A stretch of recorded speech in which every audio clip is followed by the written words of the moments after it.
here. But the thing I like about our guys are working. They're getting back into it. Hell, today is situational day, and we're working on our third down as we prepare for these Dolphins. Got another challenge ahead of us, fired up and looking forward to the opportunity that's going to be presented this week. So with that said, I'm all ears. Eric, I'm curious for your sake, because this is the first time for you as the coordinator. How have you seen yourself evolve? Have you sat back to even look at your evolution as a play caller and analyze that?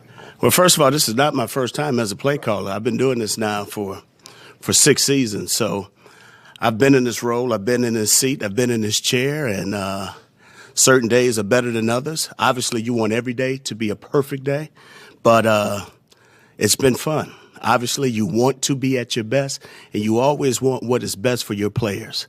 And so at the end of the day, you just keep striving for perfection and hoping that you can achieve that excellence.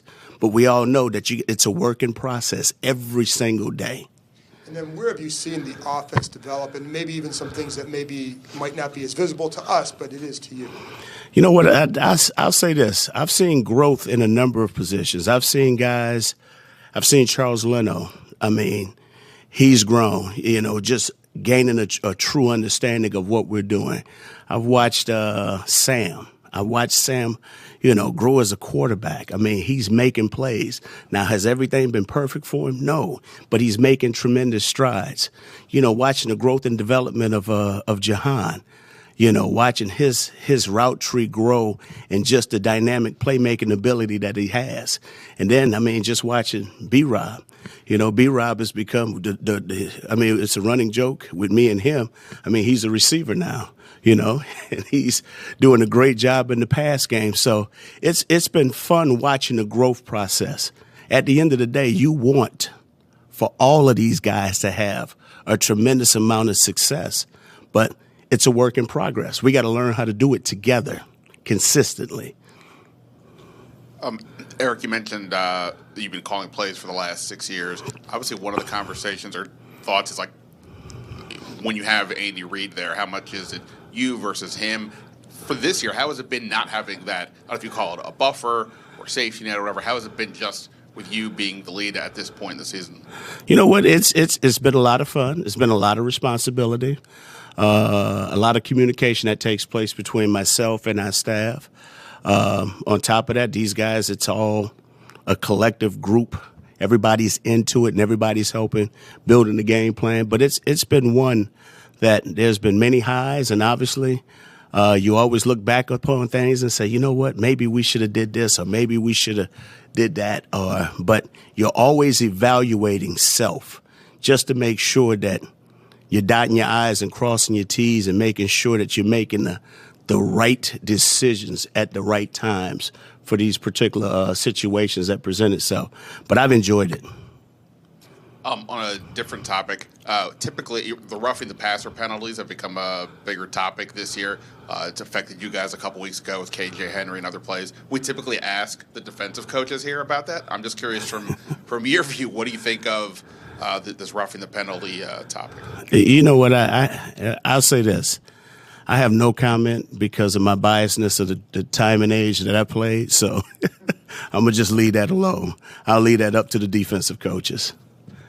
Hey, Coach, you've seen Vic Fangio's defense multiple times over the years. What kind of stands out from him over the years? And then is there anything, I know you're not going to give a strategy, but anything generally that stands out looking at it now? You know what? I'll say this. Vic has been doing this for a number of years. He's obviously been one of the top defensive coordinators in this business for a long time.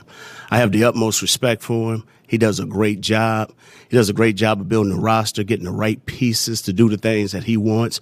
I remember when he was in Frisco early in my career when I was with the Minnesota Vikings. So I have a great deal of respect for what he does.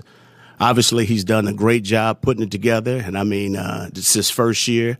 Bradley Chubb is obviously familiar with what he's done because he spent time with him with Denver. But I'm looking forward to the challenge. Obviously, know a lot about his scheme, but it's one of those schemes that you have to be patient. You have to be patient, and you got to be patient to drive the length of the field, and you got to take what is given. At times, he may take a chance and create some type of pressure. Obviously, he's going to bring his 4- and 5-man pressure, but he wants you to make the mistake. And this is where we have to be consistent and persistent and sustain drives and be patient enough, all right, to making sure that we can drive the length of the field and put points on the board and finishing. And in that vein, Jaylen Ramsey, kind of one of the probably the smartest DBs in the league. He's got 3 interceptions in 4 games this season, and part of that creative defense. How do you help Sam Howell get prepared for a guy that's going to try to make him think a guy's open when he's not? Well, you know what? I think each and every week there's a challenge. I mean, every week when you're facing somebody in the league, there's somebody that's pretty damn good. In fact, obviously we got Jaylen this week. They got the other kid who's on the other side who does a hell of a job, X-Man, who I've known since he was in high school and he came out of Phyllis Wheatley High School down in Houston, Texas. So he's also an outstanding corner. The thing that we do, you don't coach your guys and put fear in them.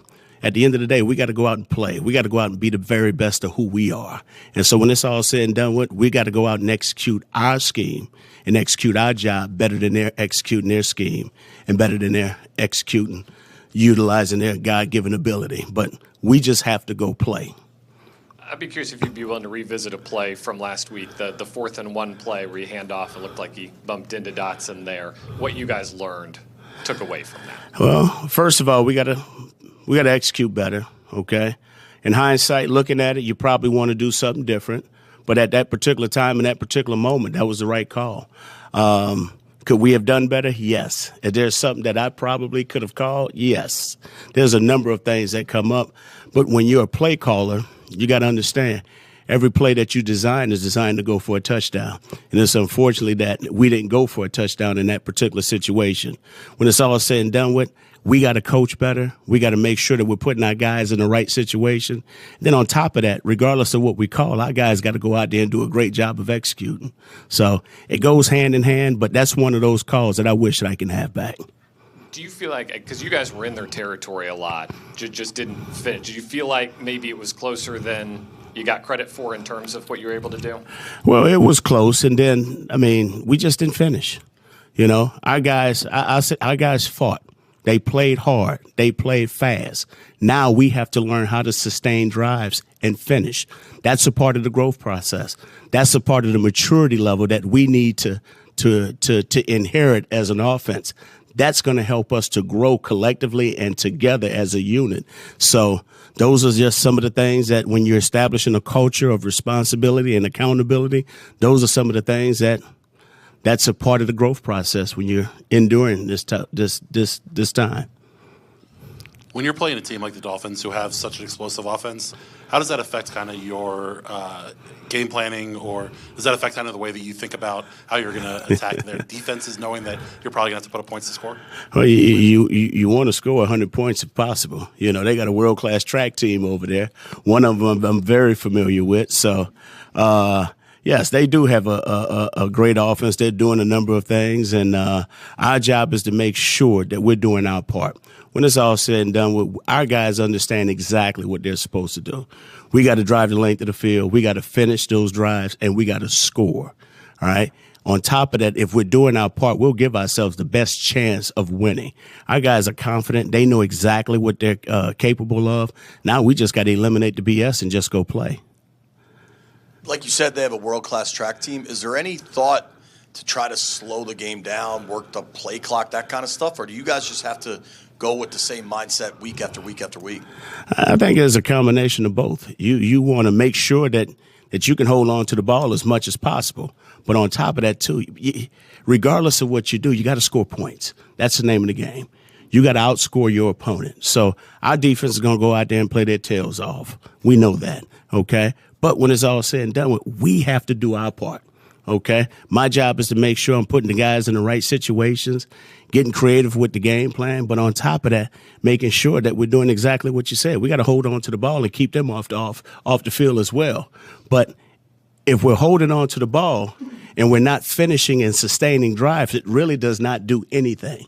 So we have to grow in that particular area. We got to have the patience, all right, and the maturity level to drive the length and finish the drive by scoring, putting the ball in the end zone or Worst case scenario, we're kicking the field goal. Was the Dallas game then like particularly frustrating because the possession was there and the points didn't follow? Anytime when you're not winning, they're all frustrating because there's always the if I woulda, shoulda, couldas. So, like I said, I'll continue saying this. I got to do a better job, okay? If I'm doing a better job, our guys will do a better job. And that falls right on my plate. So I'm never going to run away from anything. I'm always going to stand tall and look myself in the mirror first and foremost, but then making sure that I'm clearing it up and making sure I'm doing everything under the sun to prevent this from happening again. What was your reaction to Jack being let go, and in the shuffling that happened after that, has your role or your daily responsibilities changed at all?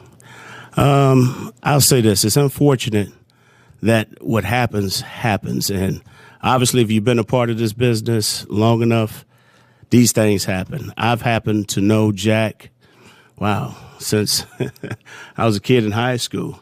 Jack played at USC. He played with a bunch of high school heroes that I grew up idolizing. So obviously those situations are always tough. But you just keep it moving. You have to. You got to keep growing. You got to keep moving. What was the second question? Has your job changed at all with the reshuffling? My role is still the same. I'm still the offensive coordinator. I still have the title of assistant head coach, and the little things that coach asks me to do, that's what I'm charged with doing. Other than that, Coach EB is just making sure that he can get the damn offense lined up and get out of the huddle and go goddamn play.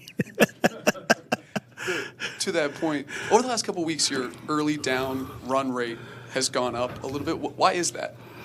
Well, first of all, like I said, we're growing as an offense, okay? You're seeing our guys do some things, and guys are getting comfortable. You know, ideally, you would love for this to start off like this at the beginning of the season, but it hasn't. So we've made some tremendous strides and growth in the run game. Are we there yet? No, we're not. We still got to clean up some things. We still got to make sure that we're putting our guys in a situation where they can be more efficient and understanding exactly how we're going to handle certain things. But when it's all said and done with, we got to go out and play. We have to execute better. And then I'm going to keep saying this. We have to finish. We have to sustain drives, and we have to finish, okay? And what I mean by finishing, you got to eliminate the penalties. You can't turn the ball over. When you're doing those things, you can't beat Jones Junior High School. So those are little things that becomes a focus issue that we need to make sure that we're clearing up. Thanks, Coach. All right. Thank you.